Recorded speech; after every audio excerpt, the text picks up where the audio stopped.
Hey, Secretary Shulkin, how are you? Hey.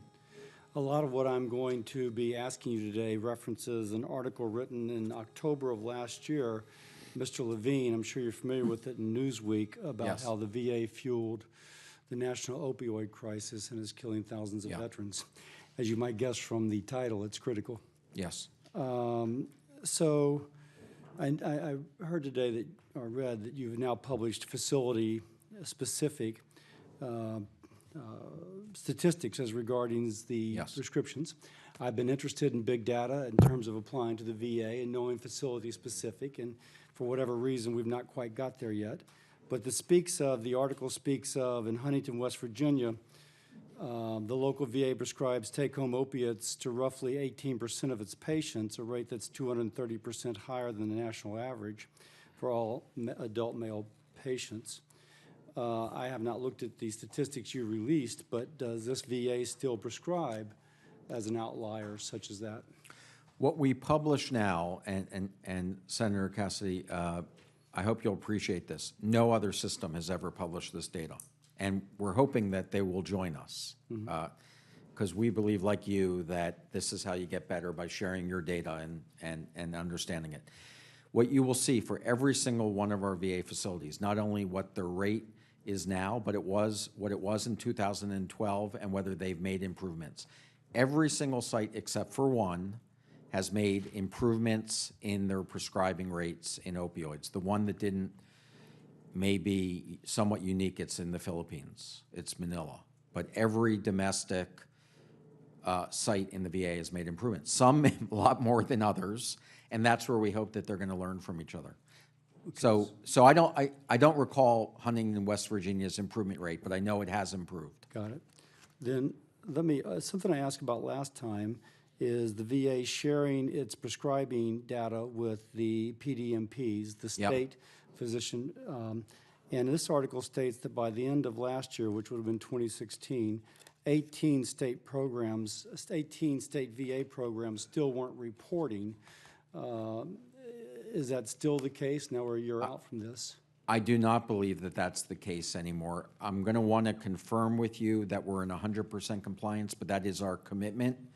And if we're not in 100% compliance, I'm going to want to know about that because we've committed to that, and we should be.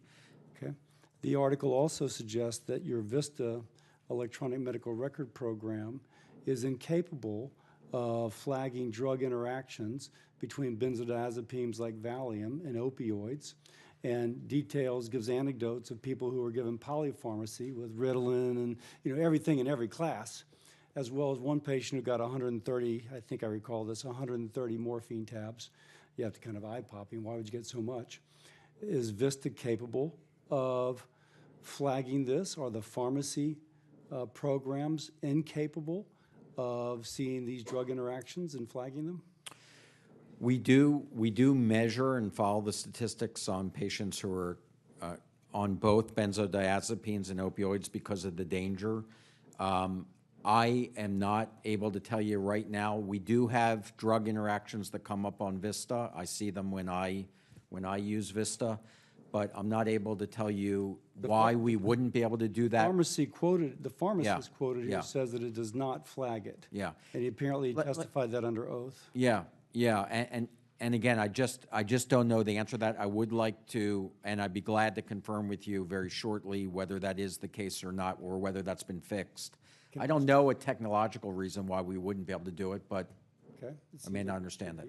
Let me ask, you've mentioned how many fewer patients are now, the opioid dosing is going down. Does the VA have any spot checks as to how many veterans have gone from receiving prescription opioids to perhaps seeking out illicit sources of opioids? Have we just have an apparent victory, or is it documented to be a real victory? Yeah, well, I don't know what they're doing illicitly.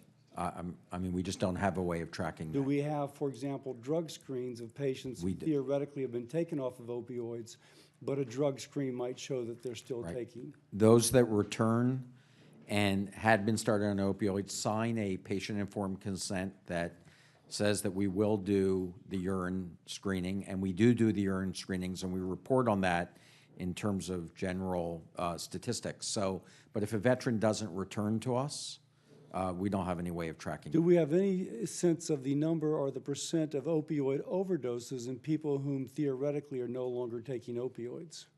It's a good question. I've never seen the statistic that way. We do track Narcan use, and we distribute a lot of Narcan. That hopefully would be a measure of people who have overdosed and we've been able to resuscitate.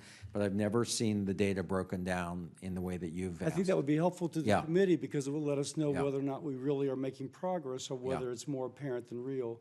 Lastly, is the VA using medication-assisted therapy for those who are addicted? Yes, Suboxone and other medication-assisted treatments. We're seeing a rise in that, and certainly we are keeping up with the contemporary literature on that. For a rise could be from a very small baseline Yeah.